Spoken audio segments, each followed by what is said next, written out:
Hi hello நண்பா, எல்லாரும் எப்படி இருக்கீங்க? இன்றைக்கும் ஒரு சூப்பரான கதையோட தான் வந்திருக்கேன். கண்டிப்பாக இந்த கதை உங்களுக்கு பிடிக்கும்னு நினைக்கிறேன். அதனால் வீடியோவை ஸ்கிப் பண்ணாமல் இந்த வீடியோவை ஃபுல்லாக கேளுங்க. சரி வாங்க, இப்போ நான் இந்த கதையை சொல்கிறேன்.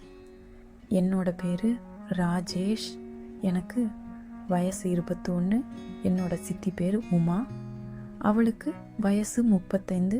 அவள் பார்க்குறதுக்கு செம்மையாக இருப்பாள். அது மட்டும் இல்லாமல் அவளுக்கு முன்னாடியும் பின்னாடியும் ரொம்ப சூப்பராக இருக்கும். இதனாலேயே பசங்க எல்லாரும் அவளையே சைட் அடிப்பாங்க. என்னோட சித்திக்கு ஒரு பையனும் ஒரு பொண்ணு இருக்குது. என்னோட சித்தப்பா வெளிநாட்டில் வேலை பார்க்குறாரு. என்னோட சித்தி ஊர் எங்கள் ஊர்லேருந்து 5 கிலோமீட்டர் அங்கிட்டு இருக்குது. ஏதாச்சும் ஒரு ஹெல்ப் பண்ணால் எனக்கு ஃபோன் பண்ணி வர சொல்லுவாள். அப்படி எனக்கு அன்னைக்கு ஒரு நாள் ஃபோன் பண்ணி, ராஜேஷ் எங்கடா இருக்க அப்படின்னு கேட்டா, நான் வீட்டில் தான் இருக்கேன் சித்தி, என்ன விஷயம் அப்படின்னு கேட்டதுக்கு, இன்னைக்கு சாயந்தரம் போல் சந்தைக்கு போகணும், என்னை வந்து கூட்டிகிட்டு போ அப்படின்னு சொன்னா. சரி சித்தி, நான் 4 மணிக்கு வீட்டுக்கு வரேன், கிளம்பி ரெடியாக இருங்க அப்படின்னு சொன்னேன். நான் என்னோட சித்தியை நினச்சி பலவாட்டி அடிச்சிருக்கேன். ஆனால் இது வரைக்கும் அவள் கூட நான் எந்த தப்பு எப்போவுமே பண்ணது கிடையாது. அவள் சொன்ன மாதிரியே அன்னைக்கு 4 மணிக்கு நான் அவள் வீட்டில் போயிருந்தேன். வீட்டில் போய் பார்க்கும்போது அவளும் கிளம்பி ரெடியாக இருந்தா. சரின்னு ஏறி 2 பேரும் வண்டியில் கிளம்பி போனோம். ரோடு ஃபுல்லாக குண்டும் குழியுமா இருந்துச்சு. அதனால் பிரேக் அடித்து பையன்தான் போயிட்டே இருந்தோம். அடிக்கடி என்னோட பைக் குண்டும் குழியில் ஏறி போகும்போது அவளோட பலூன் என்னோட இதில் வந்து படும். அப்போ எனக்கு ஒரு கடையிலையா போய் காய்கறி வாங்கிக்கிட்டு இருந்தா. அந்த மார்க்கெட் எப்போவுமே ரொம்ப கூட்டமாக இருக்கும், நடக்கிறதுக்கே ரொம்ப கஷ்டமாக இருக்கும். எல்லாரும் ஒருத்தர் இடித்து தான் நடந்து போயிட்டு இருப்போம்.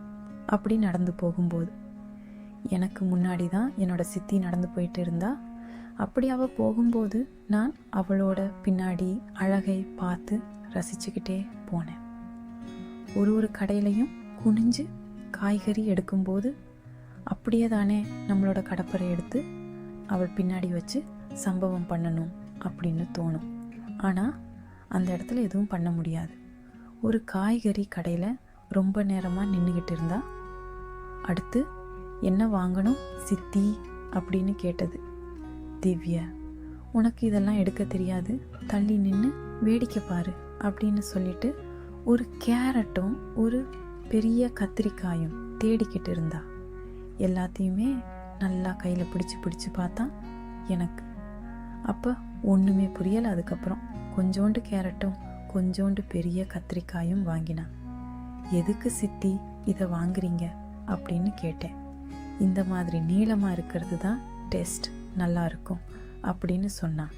அப்படியா சித்தி, இதெல்லாம் எங்கள் அம்மா வாங்க மாட்டாங்க அப்படின்னு சொன்னேன். இது உங்கள் அம்மாவுக்கு பிடிக்காதுடா, எனக்கு இதை சாப்பிட்டு ரொம்ப பிடிச்சிருச்சு, அதனால தான் நான் இதை வாங்குறேன். உன் சித்தப்பா வந்துட்டான்னா இதை வாங்க மாட்டேன், ஏன்னா இது அவருக்கு பிடிக்காது அப்படின்னு சொன்னால். காய்கறி எல்லாமே 2-3 பைக்கு மேலே வாங்கிட்டா அதை எல்லாத்தையுமே பின்னாடி வச்சு உட்கார முடியாது. அதனால் ஒரு பையை எடுத்து சைடில் தொங்க போட்டு இன்னொரு பையை எடுத்து என்னோடய வண்டியில் இருந்த கேரியரில் கட்டிக்கிட்டேன். இடம் ரொம்பவே கம்மியாக இருந்துச்சு. அதனால் அட்ஜஸ்ட் பண்ணி உட்காருங்க சித்தி அப்படின்னு சொன்னேன். சரிடா அப்படின்னு சொல்லிட்டு வண்டியில் ஏறி உட்காந்தா. அவள் என் கூட ரொம்ப நெருக்கமாக உட்காந்துருந்தா. என்னால் பைக் ஓட்டவே முடியல, ரொம்ப சிரமமாக இருந்துச்சு. அது மட்டும் இல்லாமல் அவளோட பலூன் எப்பயுமே என்னோட பின்னாடி குத்துன வண்டியாக தானே இருந்துச்சு. அதனால் எனதுமே தலைக்கு ஏறிடுச்சு, என்னோட சித்திக்குமே ஏறிடுச்சு போல். அப்படின்னு பாதி தூரத்தில் தானாக மழை பெய்ய ஆரம்பிச்சிருச்சு. நனைஞ்சிக்கிட்டே தானா நாங்கள் வீட்டில் போய் நின்றோம். என்னோட சித்தி பேக்கில் இருந்து சாவி எடுத்து வீட்டை திறந்தால் நனைஞ்சிருந்ததுனால என்னோட சித்தி சேலை எல்லாமே அவளோட பின்னாடி நல்லா தெரிஞ்சிச்சு. அப்படி நடந்து போகும்போது அந்த அழகை பார்த்து பார்த்து என்னால் கண்ட்ரோல் பண்ண முடியலை. இருந்தாலுமே கண்ட்ரோல் பண்ணிக்கிட்டு ஆசை எல்லாத்தையுமே அடைச்சிக்கிட்டு நின்னேன். என்னால் அதுக்கு மேலே கண்ட்ரோல் பண்ணவே முடியல. பாத்ரூம் போயிட்டு இப்போவே தானே உட்காந்து நம்மளோட கடப்பாரை எடுத்து அடிச்சிடணும் அப்படின்னு நினச்சிக்கிட்டே இருந்தேன். என்னோட சித்தி ஒரு கையை எடுத்து நனைஞ்சிட்டு எங்கடா போகிறேந்தா சித்தாப்பாவோட கையில் எடுத்து காட்டிக்க அப்படின்னு சொல்லி கொடுத்தா. இல்லை சித்தி இருக்கட்டும்னா மலையோட மலையை நினச்சிக்கிட்டே தானே வெட்டுக்க போகிறேன் அப்படின்னு சொன்னேன். நீ நனைஞ்சிக்கிட்டே போனீன்னா உன்னோட அம்மா என் கூட தான் சண்டை போடுவாங்க, பேசாமல் இருடா அப்படின்னு சொல்லி சொன்னான். சரி, டோன்ட் ட்ரெஸ், எல்லாமே ஈரமாக இருக்குது, ஃபர்ஸ்ட் உள்ளே வந்து அது எல்லாத்தையும் மாற்றிக்க அப்படின்னு சொல்லி ரூம்குள்ளே கூட்டிகிட்டு போனான். ரூம்குள்ளே போன உடனே பீரோவை காமிச்சு, இதில் உன் சித்தப்பாவோட ட்ரெஸ் எல்லாமே இருக்குது, உனக்கு எது வேணுமோ அது எல்லாத்தையும் எடுத்துக்க அப்படின்னு சொன்னால், உன் சித்தப்பா ஊருக்கு போனதுக்கு அப்புறமா இதெல்லாமே மடித்து வச்சிட்டேன். 1 வருஷமாக அதை யாருமே யூஸ் பண்ணலை, நீயாச்சும் யூஸ் பண்ணிக்கடா அப்படின்னு சொன்னான். சித்தி அவை மாத்துறதுக்காக ஒரே ஒரு நைட்டியை மட்டும் எடுத்துக்கிட்டு கிச்சனுக்குள்ளே போனானா. அப்படியே தானா நின்று நோட் அவுட்கிட்டே இருந்தேன். அப்போ அவள் ஈரமாக இருந்த எல்லாத்தையுமே கரட்டிட்டு அவள் கொண்டு போன உடனே நைட்டியாக போட்டுக்கிட்டு இருந்தா. அப்போ நான் அவளை முழுசாக எல்லாமே பார்த்தேன். எல்லாத்தையும் போட்டுக்கிட்டு டக்குன்னு பின்னாடி திரும்பினேன். நான் அங்கேருந்து ஒன்றும் தெரியாத மாதிரி டிவி போட்டுக்கிட்டு ஹாலில் உட்காந்து டிவி பார்த்துக்கிட்டு இருந்தேன். அது மட்டும் இல்லாமல் என்னோட மொபைலில் அந்த மாதிரியான படம் கொஞ்சம் இருந்துச்சு. அதை எல்லாத்தையுமே உட்காந்து நான் பார்த்து சொல்லிட்டு இருந்தேன்.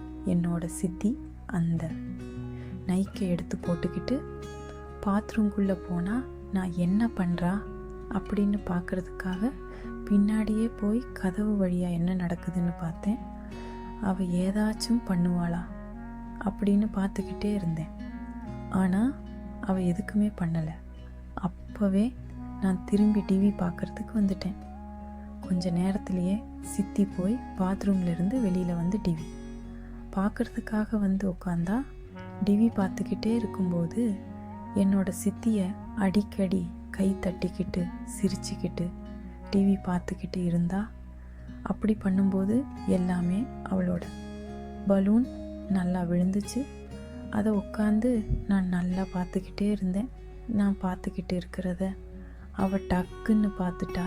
டீ பார்த்து முடிச்சதுக்கப்புறமா சரி சாப்பிடலாம் வாடா அப்படின்னு சொல்லிட்டு காலில் கொண்டு வந்து என்னை உட்கார வச்சுட்டு பாத்திரத்தில் சாப்பாடை பரிமா கொண்டு வந்தா.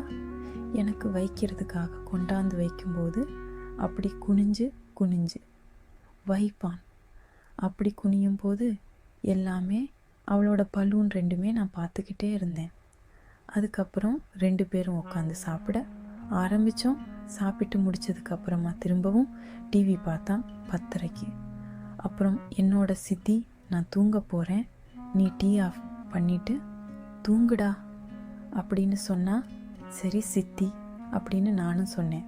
அவள் ரூம்குள்ளே போயிட்டு டோரை ஃபுல்லாக லாக் பண்ணாமல் லேசாக தான் லாக் பண்ணியிருந்தா.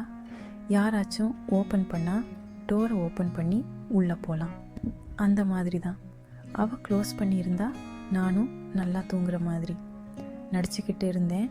நேராக கிச்சனுக்குள்ளே போனால் கிச்சன்லேருந்து எதையோ மறைச்சிக்கிட்டு பைய நடந்து அவளோட பெட்ரூம்குள்ளே போனால் எனக்கு அப்போ தான் புரிய ஆரம்பிச்சிச்சு. உள்ளே போனதுக்கு அப்புறமாவே என்னோட சித்தி கதவை ஃபுல்லாக க்ளோஸ் பண்ணலை. எப்பயும் போல் பாதி தான் லாக் பண்ணியிருந்தா. நான் என்னோட சித்தி என்ன பண்ணுறா அப்படின்னு லைட்டை போடாமலே உள்ளே பார்த்துக்கிட்டே இருந்தா. அப்போ தான் எனக்கு தெரிஞ்சிச்சு, இவ காய்கறி எல்லாம் எதுக்கு இந்த மாதிரி நீளமாக வாங்கினான்னு. நான் பைய கதவை திறந்து என்னோட சிட்டிக்கு பக்கத்தில் போகிறேன். அவள் கண்ணை மூடிக்கிட்டு அவளோட சாமானில் விளையாடிக்கிட்டு இருந்தா. ஜன்னலை பார்த்தா ஜன்னலும் க்ளோஸ் ஆயிருந்துச்சு. நான் உடனே லைட் ஆன் பண்ணி விட்டேன். உடனே என்னோட சித்தி கண்ணை திறந்து நான் நிற்கிறத பார்த்த உடனே அவளுக்கு தூக்கி வாரி போட்டுருச்சு. டேய், நீ இன்னும் தூங்கலையா அப்படின்னு கேட்டான். அப்போ நான் எதுவுமே இல்லாமல் அவள் முன்னாடி நின்றேன். அவளும் எதுவும் இல்லாமல் அப்படியே இருந்தா.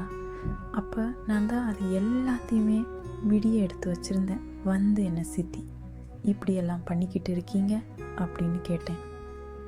டேய் ப்ளீஸ்டா, இப்போ பார்த்ததை யார்கிட்டையும் சொல்லாதடா அப்படின்னு கேட்டால், எனக்கு நீங்கள் காய்கறி வாங்கும்போதே கடையில் சந்தேகம் வந்துச்சு. ஆனால் இப்போ தான் எனக்கு அந்த சந்தேகம் கிளியர் ஆச்சு அப்படின்னு சொன்னேன். டேய், இந்த விஷயத்த யார்கிட்டையும் சொல்லாதடா ப்ளீஸ் அப்படி இப்படின்னு என்கிட்ட கெஞ்சி கெதர்னா. அவகிட்ட பேசும்போதே என்னோட கடப்பாரை நல்லா எந்திரிச்சு நின்றுச்சு. அதை பார்த்த உடனே நல்லா நீனும் பெருசாக தான் வச்சுருக்க அப்படின்னு சொன்னால், இவ்வளோ பெருசாக வச்சுருந்து என்ன புண்ணிய சித்தி, இது வரைக்கும் யாரு கூடயுமே மேட்டர் பண்ண இல்லை அப்படின்னு சொன்னேன். ஏண்டா உனக்கு லவ்வர் இல்லையா அப்படின்னு கேட்டா, இருந்து என்ன பண்ணுறது சித்தி, உன்னை மாதிரி ஒரு கத்தி குத்து அப்படின்னு சொன்னேன். இந்த வயசுக்கே நீ இப்படியெல்லாம் பேசு அப்படின்னு சொன்னா, சரி இந்த விஷயத்தை நான் யார்கிட்டையாச்சும் சொன்னால் நீ என்ன பண்ணுவ அப்படின்னு கேட்டேன். டேய், இந்த விஷயம் மட்டும் உன்னோட, சித்தப்பாவுக்கு தெரிஞ்சா அவ்வளவுதான், நாங்கள் காளி என்னை டைவோர்ஸ் பண்ணிடுவாருடா. இந்த வயசில் இதுக்கு மேலே நான் யாரடா கல்யாணம் பண்ணுவேன் அப்படின்னு சொன்னால், அப்புறம் எதுக்கு இவ்வளவு ஆசையை வச்சுக்கிட்டு இப்படி பண்ணிக்கிட்டு இருக்க அப்படின்னு கேட்டேன். என்னால் இந்த ஆசையெல்லாம் கட்டுப்படுத்த முடியாதுன்னு உன்னோட சித்தப்பாவுக்குமே தெரியும். இருந்துமே அவர் ஒன்றும் சொல்ல மாட்டார். ஆனால் இந்த மாதிரி நீ பார்த்துட்டீங்கன்னு தெரிஞ்சா அவ்வளோதான்டா, அவ்வளோதான், மனம் போயிடும் அப்படின்னு இப்படியே அவளும் மாறி மாறி ஏதாச்சும் ஒன்று சொல்லிக்கிட்டே இருந்தாருங்க சித்தி அப்படின்னு சொல்லிட்டு நான் என்னோட கணப்பாறை எடுத்து டெஸ்ட் பண்ண ஆரம்பித்தா. என்ன சித்தி எடுத்து உடனே டெஸ்ட் பண்ணிட்டு அப்படின்ட்டு கேட்டதுக்கு, ஆமாம், நான் இருக்கிற ஆசையில் நீயே ஒருத்தன் சும்மா இருடா, ஏதாச்சும் கிடச்சிச்சு அப்படின்னு சொல்லிட்டு அவள் வாங்கியிருந்த காய்கறி எல்லாத்தையுமே ஒரு ஓரமாக தூக்கி விட்டுட்டு, என் கூட தானா அப்படியே தானா சம்பவம் பண்ணால் இந்த கதை உங்களுக்கு பிடிச்சிருக்கும்னு நினைக்கிறேன். மறக்காமல் நம்மளோட சேனலை சப்ஸ்கிரைப் பண்ணிக்கோங்க. சரி, டைம் ஆச்சு, நான் வரேன், பாய்டா.